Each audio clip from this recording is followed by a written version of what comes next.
Alright guys, so I'm going to show you how to get these bohemian knotless box braids. I know I've done this video before, but I'm doing a very cost efficient version of it now. Like, this is the best method to me, and it made my hair super full, super pretty, super, like, you know, way better than the first time. So, you know, we got to start with the essentials. So this is my hair in its natural state. Got to do some hair prep before doing a protective style, or, you know, you're not going to put your hair in that protective style in the best state that it should be in. So I did a deep condition, a hot oil treatment, and then I let my hair air dry. Well, I let it dry for like 30 minutes in a t-shirt, and then I proceeded to part it into 4 sections, and then I parted those sections in half again, and I combed out my hair gently and added some oil to my scalp, and then I added some oil through the length of my hair, and I braided it, and I let it dry overnight. All right, I put a scarf on, I let it dry overnight, and that was that. So I did pre-part it off camera, but this is how it came out. So I parted it from ear to ear, and then I parted that section into 4 subsections, and yeah, that's how it came out. As you guys see, you see. And then I parted from ear to ear again, and then I parted that section the same size as the lower section, and then the front section of my head, I linked the parts from the back to the front, and that just helped make sure it was straight, because you guys see how shifty my scalp is, like crazy bananas, hate it. And this just helps my hair be like look perfect, like I went to somebody to get it done. I did use the Janet Collection 100% human hair in French, super French, and I thought it was bugs in it, but it turned out to be lint, so you know, happy about that. So I'm just going to show you guys, this is the size of hair that I use, braiding hair, and this is the size of the French hair, like the thickness of it that I use. All right, so I'm just parting it out, and I'm going to show you guys how I ended up doing the back of my head. I've been braiding my hair for years now, so I'm very comfortable with it. However, with knotless box braids, you kind of got to tweak it depending on the thickness of somebody's hair. So as you guys see right now, I'm braiding, but I don't actually form the full braid yet. I just go over, but I don't lock it in. So right now I'm locking it in with some human hair. So that's gonna be the first plait. So 1, and then we go 2. All right. And now I add in the second piece of braiding hair.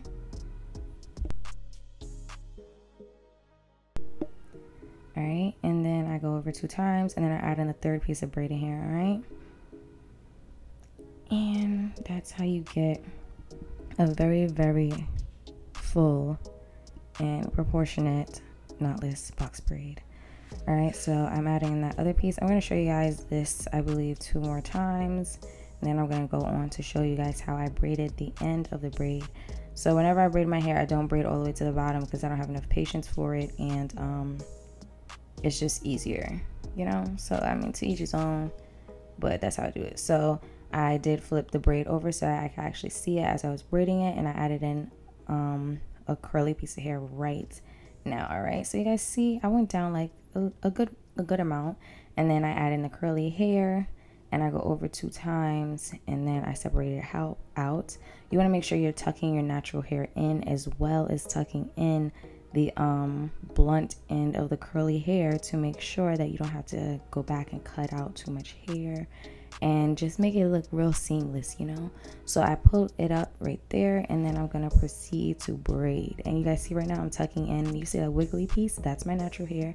You want to try to get it to the middle of the braiding hair as much as possible. Okay, so now I'm just braiding down. You can clip it up, I just didn't feel like doing that, so instead I decided to struggle, as you guys see, to keep the curly hair from trying to re-blend in.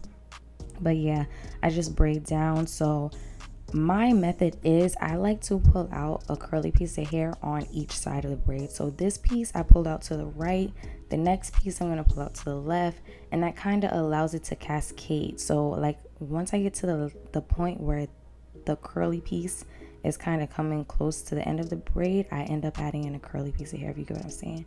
Like I want it to look staggered. You feel me? Like, I don't know how to explain it better, but you see how I'm adding in that curly piece where the other curly piece was coming to an end as far as the length? Yeah, well, that's what I did. So right now I'm pulling up the curly piece. I put it out already, and I'm holding it with my mouth because you got to be innovative sometimes. All right, so I do part my hair, and I'm using It's a jam. I think it's Shine and Jam, and I'm using that to just slick everything down, and I twist. So this is how I pre-part each section before I actually start braiding, so that I can make sure that each box is a good size. I didn't always do this. There's a few braiding videos where I don't even use Shine and Jam because I was like anti Shine and Jam, but you know. So you guys see I parted out every section, and I am now braiding my braid in the front. So you know, just trying to show you guys like how to position your hands and stuff. So I'm going to start braiding, and I'm going over. So at the top of my head it's a little thinner, so I have to go over 2 times, and then I add in the braiding hair. Okay, so I add in the first piece right there, then go over, and then I'm like pulling to make sure the braid is tight, and I went over again, and now I'm adding in my second piece of hair after, like, you know, securing that braid. So you see, use my little pinky, and then I cinch it in with my index finger and my thumb, and then I continue to braid over 2 times while also trying to tuck my natural hair in, and I'm adding in another piece of braiding hair. So for the parameter of my braids, I do not add in 2 pieces of curly hair. You guys will see I'm gonna add in 1 piece to the front, okay? And that's only because sometimes I like to have a piece of hair in the front poking out, and I think having 2 pieces on the front braids is kind of weird in my opinion. And the back of my head, the first row, I did not put any curly pieces of hair on, just to avoid matting as much as I can, because I'm not even gonna hold y'all, I'll be forgetting to put my scarf on at night. So yeah, I just don't want matting, and it's just easier that way. So as you guys see right now, we are going to add in the curly piece of hair. Okay, so I added it in. I went over, I believe, 2 times, and then I pulled it up, and now I'm braiding down some more, and I'm just going to continue to braid all the way down the length of this hair. We're not adding in any more curly pieces. And I think the point that I added in the hair, I tried to make sure it was different for a lot of the braids. I didn't want to keep adding in at the exact same spot, because I want it to look like a relaxed style, if you get what I'm saying. So right now I'm going over 1 time, and then we're going to go over another time, and feeding in some braiding hair right now. So pulling it to my right, cinching it in the middle, and we're going over 1, 2. But make sure you're like pulling your natural hair to like make that braid real tight, you know. So adding in the other piece of hair, going over once, going over twice. I feel like an auctioneer sold, you know. And you know, I'd be looking to make sure I didn't like bundle up the braid, because if you pull too tight, the braid will kind of roll and flip, and it doesn't come out as cute as it should. And add in the last piece of hair. Depending on how thick your hair is, you can add in more hair if you want or not, you know. It all depends on the person, but for me, my hair is fine, so adding in 3 pieces is perfectly fine. All right, so people with thicker hair, once you get closer to the end of where your natural hair is, sometimes you have to add in 2 more pieces of braiding hair, just, you know, so it mimics the fullness of your natural hair. But you know, it depends on the person. So I added in that curly piece of hair as y'all saw just now, and I went over 3 times, and now I am pulling that piece out. All right, whenever you're putting in the curly hair, you want to make sure you lock it in, and that's why you have to go over 2 to 3 times before you pull that hair out, or there is potential for it to slip, and you don't want that to happen. Okay, all right. So braiding down, making sure I'm tucking in my hair, and the curly piece of hair is blunt as end, and that's just it. So you know, it's very simple. Once you've done it a few times, it gets easier. So this is how much French hair I had left, which is crazy. So I ended up using some bundles, some expensive ass bundles from Kendra's boutique that I don't intend on using anymore.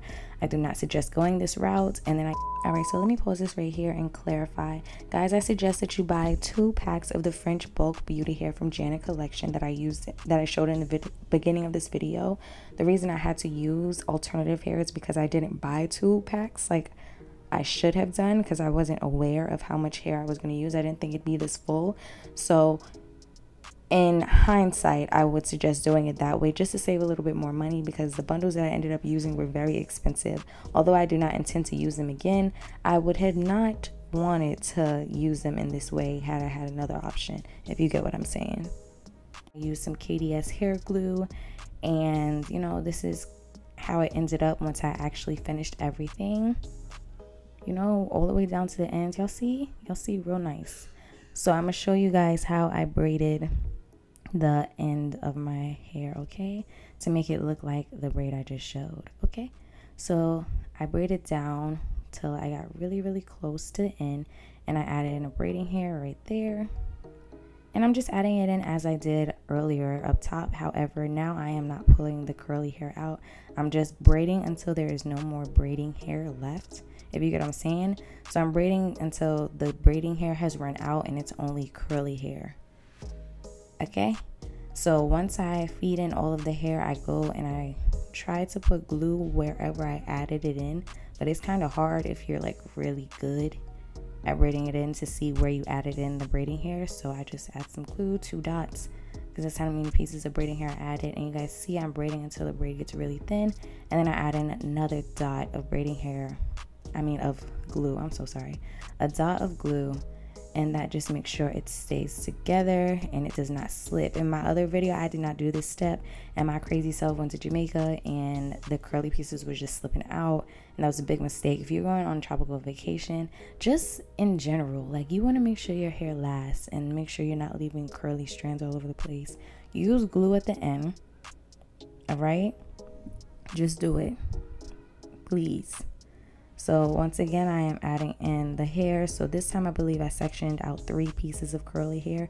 It was the same thickness as the other braid I did, but adding in 3 pieces just made the end look more seamless. Like, as you guys see right now, you can't even tell where I added it in, and I can't even tell. And I gotta look real hard so that I know exactly where to put the glue. If you don't know exactly where, it's not a big deal. Just make sure you put in glue, because it will slip if you don't. So yeah, just be mindful. Yeah, so as long as you're adding glue and you're braiding past the braiding hair, once you finish, you'll be fine. It'll turn out fire. Just kind of make sure that your hair is ending at the same length, so you don't have to do so much touching up as far as cutting the hair. That's also why I wait until the end to do the ends of my hair rather than doing it one by one, just so that I'm paying attention and making sure that the length is how I want it to be and that it looks the same. So this is how, you know, the ends look on a portion of my hair. It was loose, very loose curls. I believe the hair that I used was body wave, I believe. Yeah. And the length of it was 26. So on the top of my head it's 14, and then at the ends it's 26 inch. You don't have to do that. It's just that's how long the bundles were, and I wasn't gonna cut the bundles because I was just trying to, you know, I paid for the length, so that length was gonna show. All right, so this is how it came out. Very cute, very nice. I do dip the ends, and I'm gonna come back and show you guys how it looks after it's dipped and moussed and all of that. Also, the texture was not lost after I dipped the ends of the hair. Everything was perfect. If you add too much glue to the ends, you will see it after dipping, the same way you probably saw it before you dipped it. So just use a small dot of glue whenever you're sealing the ends of the hair. This is how it turned out. This is probably like, I don't know, I would say like 4 or 5 days later. I honestly forgot to film this clip once I dipped it and I moussed it, and you know, the curls are very nice. It's very full. I think this is the fullest my hair has ever been. I absolutely love this style, and I'm just showing you guys like the thickness, how nice the parts were, you know, all of that. The hair is very long. It comes to the back of my freaking knees. Yeah, so it's knee length hair, and it's just fire. Like, it's a lot of body. When I pull it up in a bun, it's still cute. I was hoping I'd be able to wear a bun, and I definitely am, so that's great. I thought I might have too much hair on my head in order to do that, but turns out that's not true. So, you know, as I'm pulling the hair, and I'm just showing you guys kind of how I style it. Whenever I do a bun, I like pull out a few of the curly pieces of hair, and I like play with it until it's to my liking. And you know, I just love the way it looks. I love the messy look. Like, it's just fire. It's like a messy but a not messy look. I don't know how to explain it. Like, it's messy enough. You get me?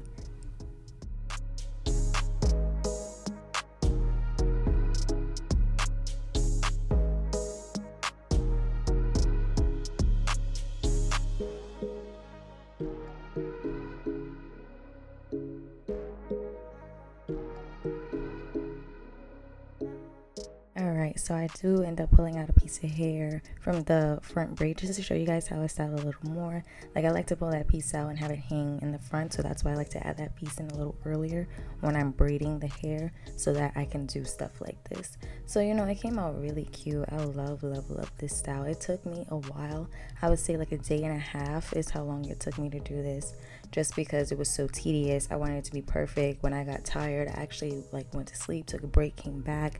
So I braided the base one day and I braided the ends the other day, and it was a long process, but I believe it's totally worth it. I think I'll keep these braids in for about a month and a half to 2 months, and typically my styles only last a month, if that. So this style is worth every penny. They charge about $300 to $400 for this style. Yes, it's very expensive because it's very hard to do, and it takes a lot of time.